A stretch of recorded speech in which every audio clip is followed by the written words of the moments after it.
le savez, je me suis opposé au président de la République lors des 2 dernières élections présidentielles. Et pourtant, c'est à moi qu'il a confié la lourde tâche de réconcilier les Ivoiriens et les Ivoiriens. C'est donc dire que cette mission n'est pas une affaire de parti politique. Bien au contraire, c'est une priorité nationale. Aux volontés du peuple et du gouvernement à réconcilier le pays, j'ajoute la bonne volonté des partis politiques, pour ne pas dire des oppositions politiques. Lorsque son Excellence, M. Alassane Ouattara, président de la République, échange en juillet dernier avec ses 2 prédécesseurs, Laurent Gbagbo et Henri Konan Bédié, c'est une victoire pour l'ensemble du pays. C'est un témoignage de bonne volonté et c'est un acte de réconciliation. C'est aussi un signal fort de cohésion. Après 2 décennies de crise politico-militaire, la question de la réconciliation nationale se pose toujours en Côte d'Ivoire. Elle nécessite par conséquent l'adhésion de tous les fils et filles du pays.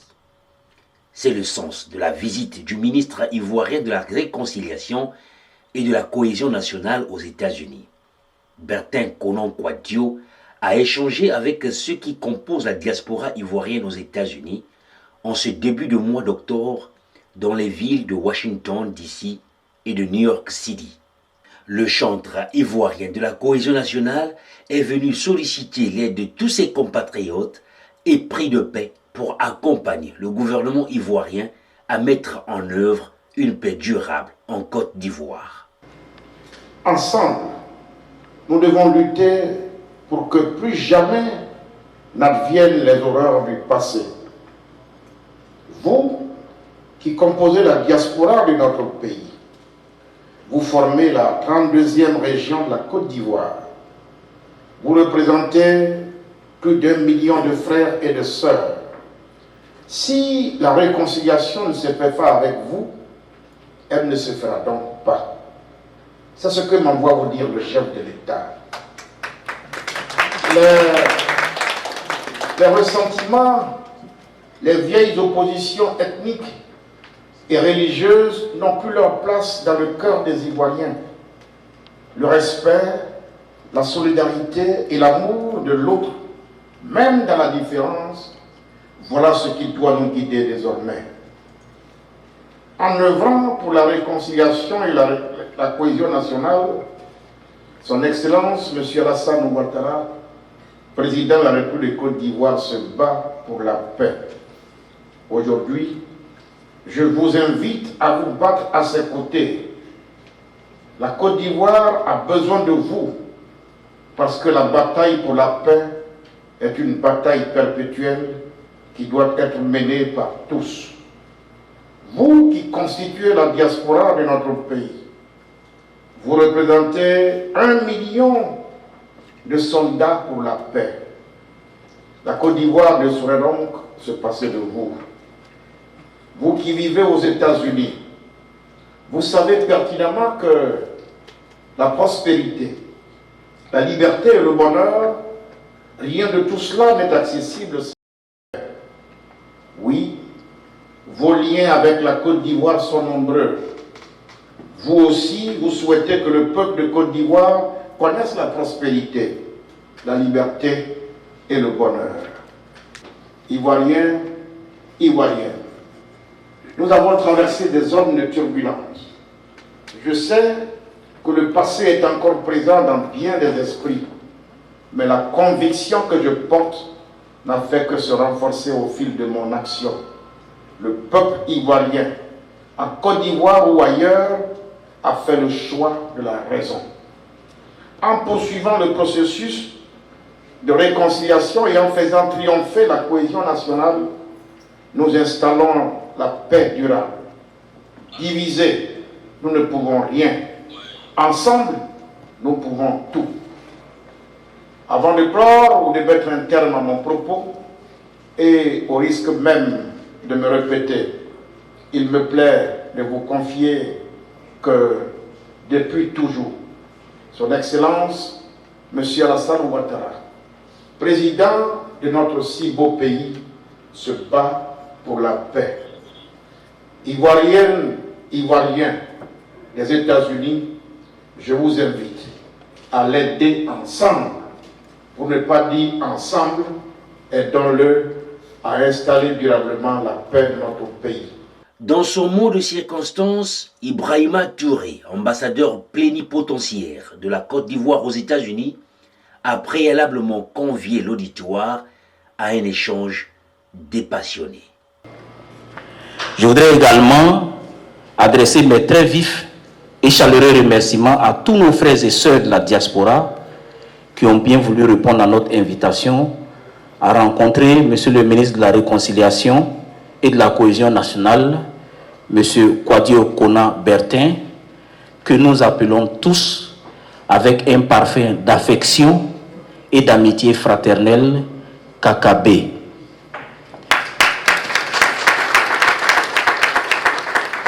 Chers frères et sœurs de la diaspora, vous avez fait fi de vos nombreuses contraintes professionnelles et familiales.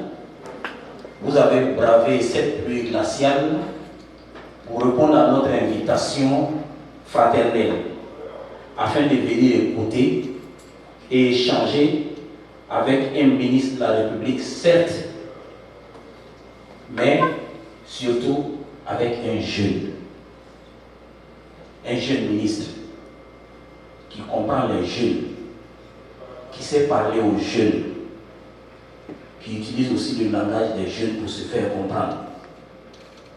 Chers frères et sœurs, nous avons aujourd'hui l'occasion d'écouter le ministre de la Réconciliation et de la Cohésion nationale, votre frère qui, depuis quelques mois, a entrepris d'aller vers les Ivoiriens de la diaspora, de toutes les obédiences politiques, de toutes les couches sociales, dans leur riche diversité.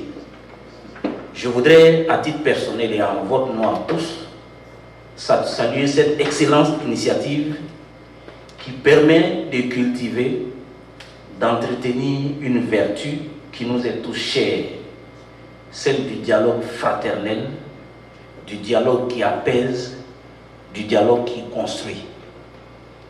Je voudrais donc vous inviter, chers frères et sœurs, lorsqu'il vous sera donné l'opportunité de vous exprimer, à faire preuve du plus grand respect et de la plus grande courtoisie à l'égard de notre illustre hôte, de sa délégation et de tous les Ivoiriens ici présents. Message compris, mais sans toutefois ébranler quelques esprits implacables qui n'y sont pas allés avec le dos de la cuillère. Je voudrais vous signifier que la Côte d'Ivoire a échoué, le président a échoué, a fait de la Côte d'Ivoire un pays émergent en 2020, je ne sais pas si vous le savez.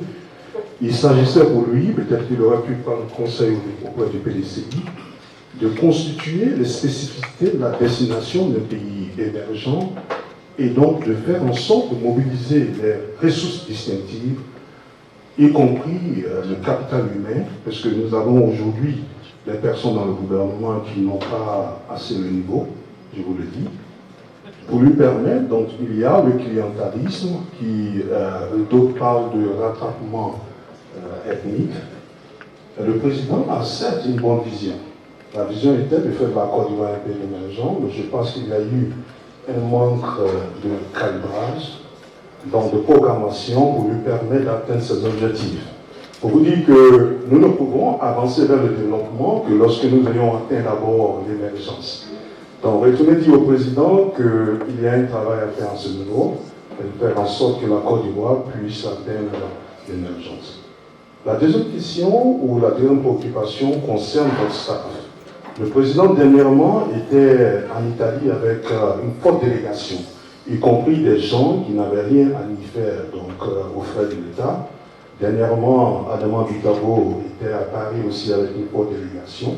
Je souhaiterais savoir combien a coûté votre mission et de faire un rapport entre le bénéfice que vous projetez récolter à travers votre mission et le coût qui a été émis par le gouvernement. Dans le programme du gouvernement, il n'y a pas d'élément de réconciliation. Et la réconciliation en tant que telle est un élément transitoire. La destination étant la paix. Je pense que le président aurait dû vous nommer ministre de la paix. Et pour atteindre la paix, il faut évidemment faire de la réconciliation.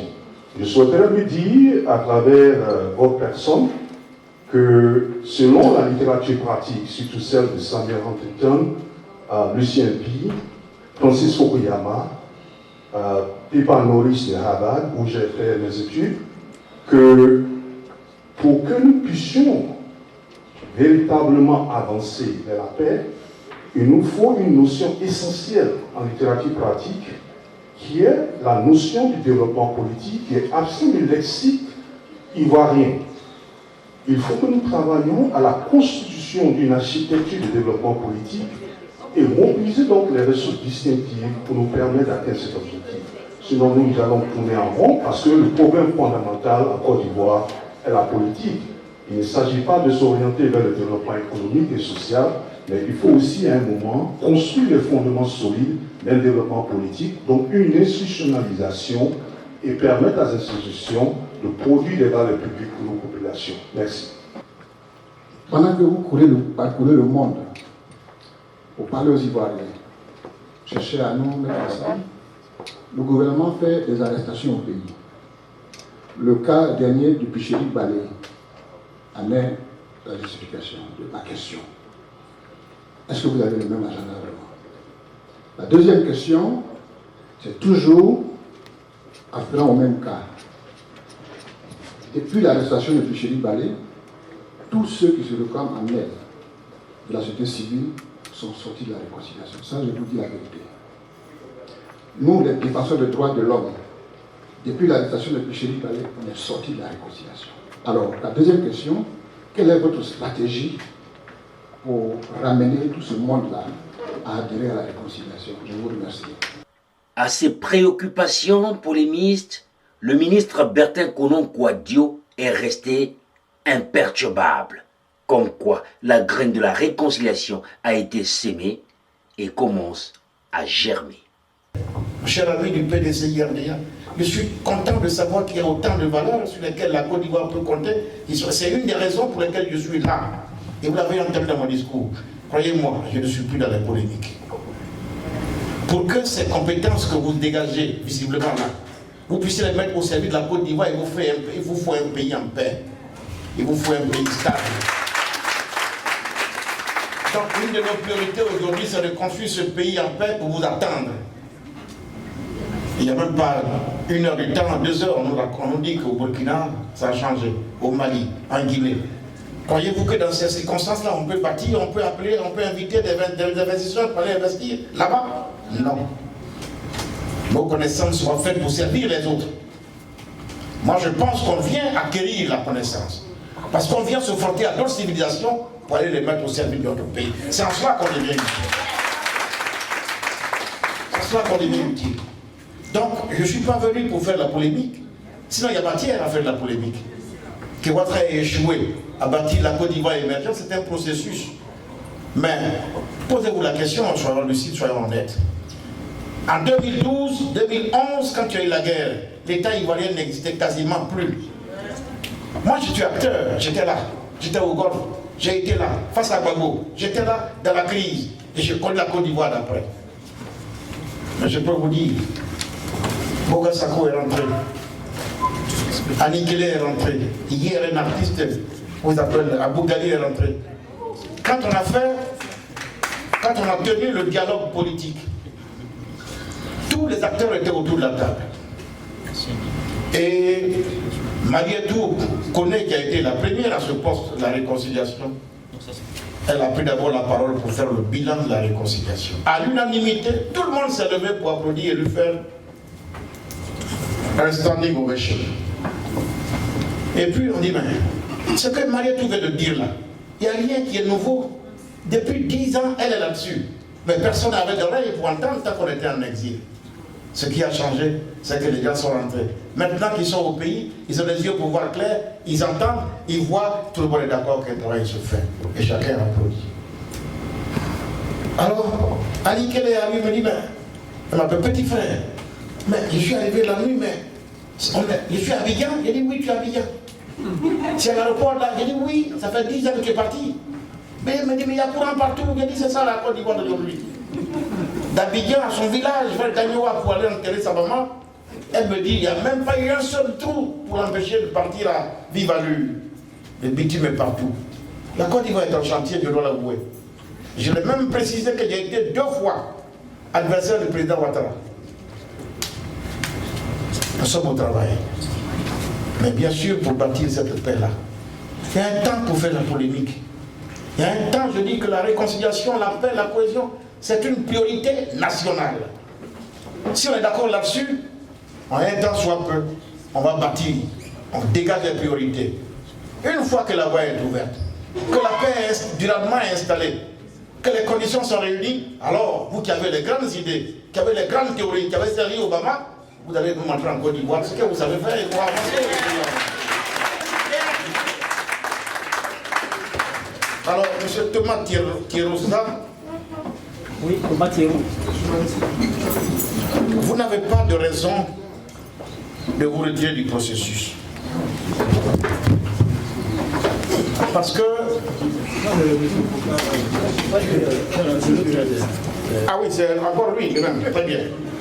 Alors, vous dites non, Pulchéri Balé a été arrêté, et donc de ce fait-là, vous reconnaissez en elle, et vous sortez la réconciliation.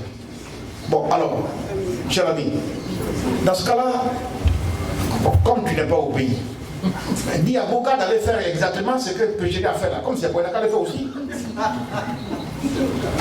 Parce qu'on est ensemble là, hein. Ce que Pulchéri a fait là, comme c'est bon là, il n'a qu'à le faire aussi, Boka. Ou bien toi-même paye un billet, allons à Abidjan, tu payes le billet si tu veux, va faire la même chose. On ne comprend rien. On dit 46 de nos soldats sont pris en otage. La situation est confuse.